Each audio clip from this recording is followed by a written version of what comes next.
DURAN was perhaps the greatest lightweight of all time. He built a style around infighting that was entirely unique, using grappling to supplement his striking and ring control. Many of his techniques fell out of use in boxing, and have only recently seen a resurgence in mixed martial arts. In the last breakdown, we looked at how DURAN used grappling to upset his opponent's balance and manipulate their distance.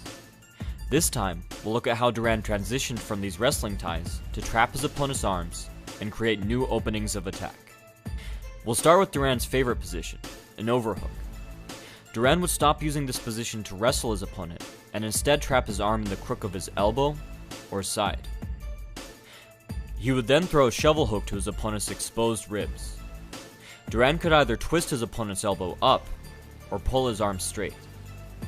Although DURAN had a limited grip with his boxing gloves, he could use his wrists or elbows to execute a surprising amount of pulls.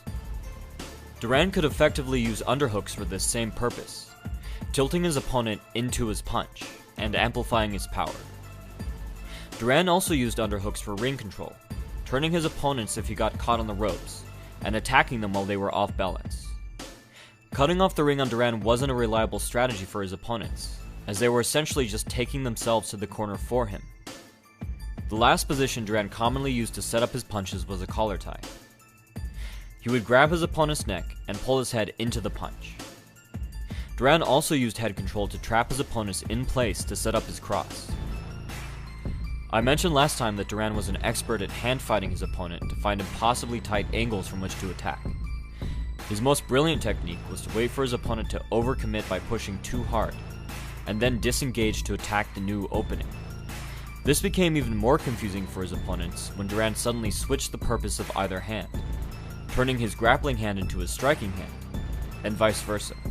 In fact, DURAN's most powerful close-range attack involved him using his normally offensive lead hand to clear space for his grappling hand to throw a devastating uppercut.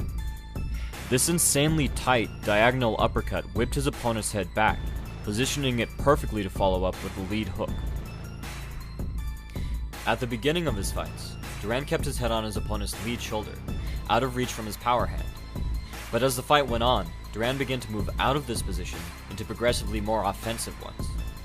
While some talented boxers can move into close range to attack, and then back out to safety, DURAN's strategy was to do the exact opposite, moving out to attack, and then back into safety.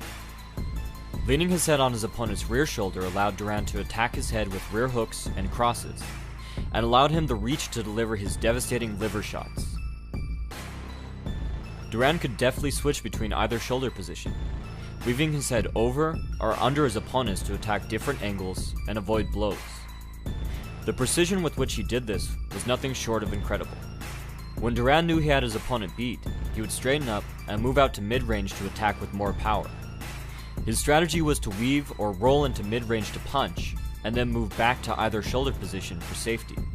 It was a constant changing of positions between these 3 points, with DURAN's non-stop head movement loading up his punches and keeping him safe at the same time. In the end, it wasn't DURAN's infighting that was the most dangerous aspect of his game, but instead, it was his ability to seamlessly move between all ranges, which made him one of the greatest masters boxing has ever seen.